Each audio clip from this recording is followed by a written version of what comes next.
It's one. It's one. A lot more to come. Shout out our fans. Absolutely incredible. Thank you guys for showing up, showing love to all my teammates. We appreciate you. More to come. Make this rivalry come back, this manufactured rivalry, which, by the way, you guys, the Indiana Fever beat the Sky by nearly 40 points. They won 93-58. Indiana Fever destroy, obliterate, run out of the gym the Chicago Sky. As their so-called star Angel Reese embarrassed the entire team, not with her skills, but with zero input and a barrage of F-bombs directed at Caitlin Clark's fans. Instant terror struck Chicago Sky. And Caitlin Clark handled her business game 1. 20, 10, and 10. The girl is skilled at trash talk and shoulder checks, but when it comes to playing basketball, she disappears more quickly than her podcast audience. Her own coach is apparently thinking about benching her because she adds more drama than points, not because of any injuries. For sport, like, I understand that. I grew up loving rivalries. Like, I grew up in Iowa State. That's like a pro matchup in the state of Iowa. Like, I understand that. Or whether it was my high school team, like, I still hate our rival high school, Valley High School. Sorry, I'm sure there's a lot of people from Valley High School that... And let me tell you that the heat was already mounting before the game even started. Last year, you made a powerful statement saying the reason people are watching women's basketball is not just because of one player, but because of you too.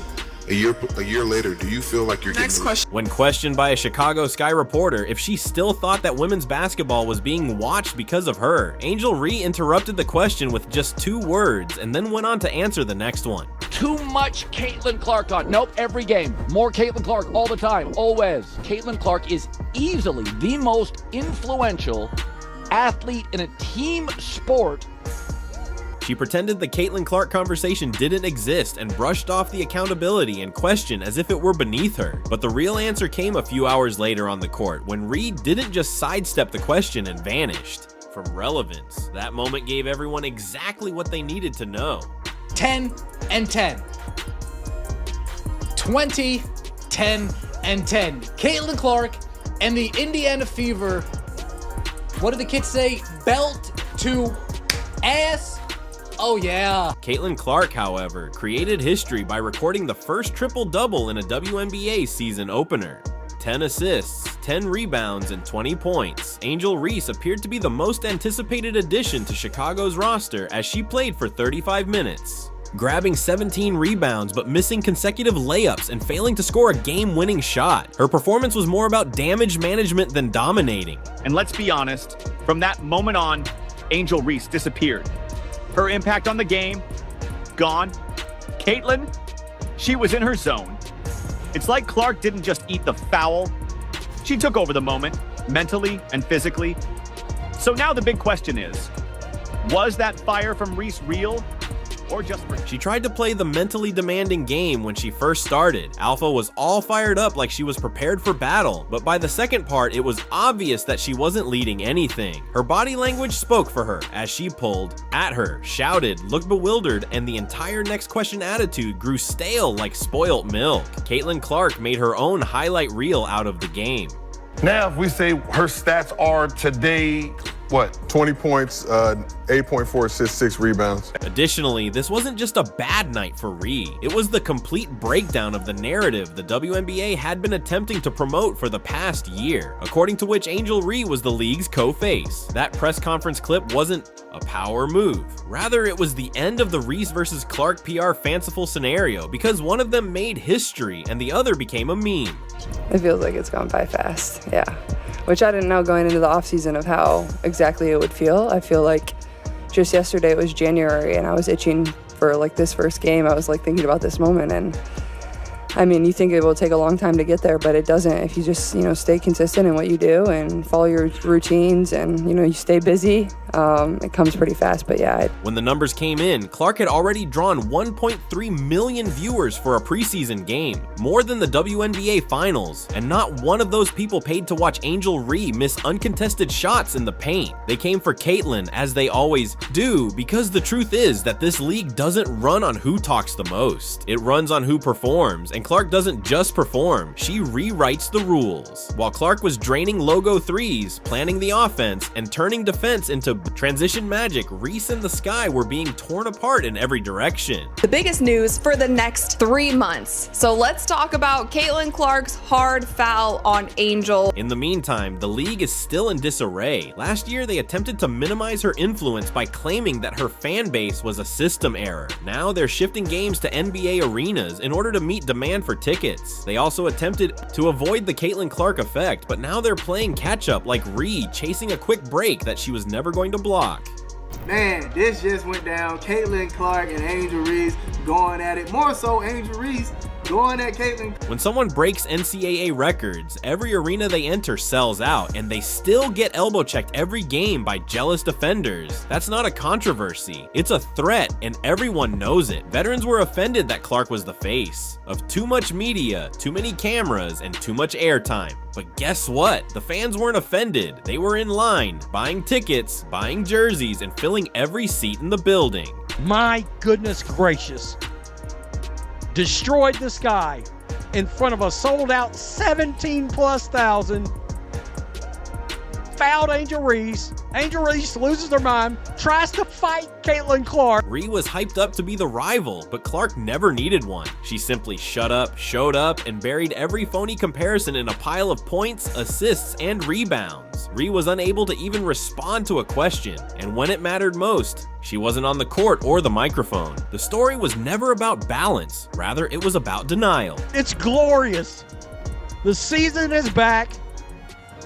It is on a triple-double in the first game back. Now, let's talk about the game that is making headlines. From the first whistle, it was clear that they were using the Rattle Clark strategy, which is to say that they were attempting to physically harass the league's most talked-about player, in a manner reminiscent of street ball in the 1990s, complete with hard screens, fouling her off the ball, and pushing her in transition. Caitlin Clark isn't simply suited for this type of pressure. She thrives on it. What should have been fear became her highlight reel. Commits a hard foul on Angel Reese. She falls to the ground. After that, Angel Reese gets up. She's feeling super spicy. She's charging at Caitlin Clark. Caitlin Clark is walking away. Aaliyah Boston steps in and kind of stops Angel Reese. Courtney Vandersloot also. The pivotal moment occurred late in the third quarter when Caitlin Clark saw that Angel Ree was about to score off an offensive rebound and a wide open layup in the making. As any astute guard would do, Clark called a textbook foul and wrapped Ree across the shoulders to stop the basket. This was a clean tactical foul, not a shove, not a swing, not a flagrant elbow to the face, the kind of play that every WNBA defender has performed 1,000 times. The referees huddled and stared at the monitor as if it were the Zapruder movie, and then returned with a flagrant one call. This is where things went awry. Nasty, back-to-back quarters with 13 points, couldn't even get a quarter over 18 points. Oh, Chicago Sky, I had you overrated.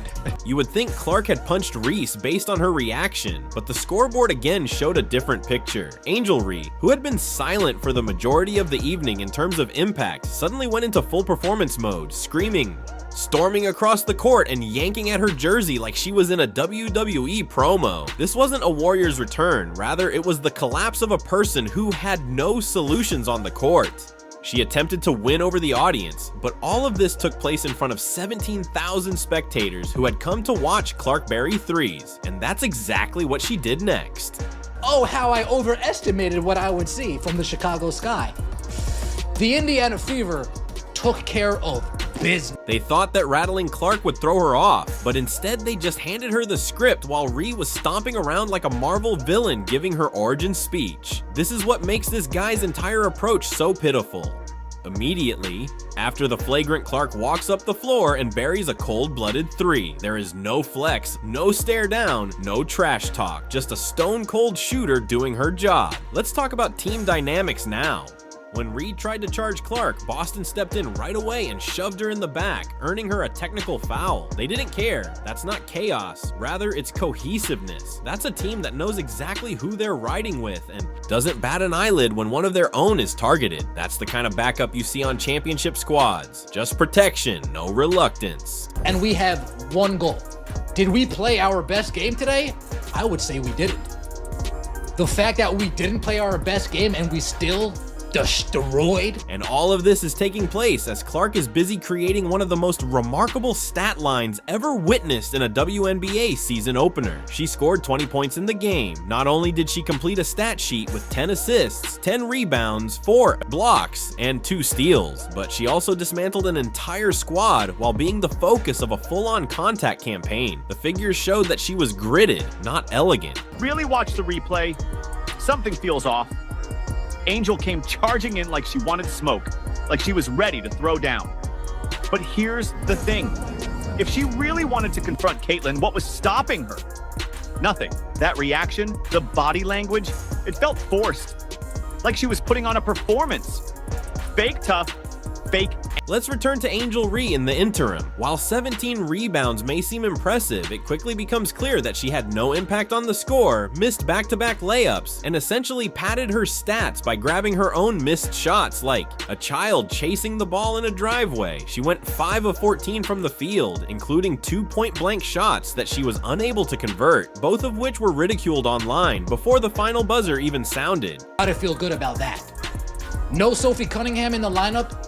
Arguably the first person coming off the bench for us, not arguably, most likely the first person coming off the bench for us, no Sophie Cunningham, and we destroyed the Chicago Sky. Boston owned the paint like it was her private property, so no matter who this guy put in the post, they were either blocked bodied or bullied. Even Camila Cardoso, the 67 powerhouse the Sky were hyping up, was reduced to background noise and only managed 4 points on 2 of 9 shots. Get these box scores really quick. So Aaliyah Boston, 19 points, 13 rebounds. DB, 7 points, 3 rebounds, 2 assists. So DeWanna Bonner also just moved up to number. The Sky as a team might want to burn the game film because they shot 29.1% from the field and 22.2% from beyond the arc, which is not only awful but historically ugly as well. There was no rhythm, no structure, just broken plays. I was thrilled when she hit 2 clutch free throws, which put her at number 3. That's such a huge accomplishment, and I'm glad DB is getting her flowers.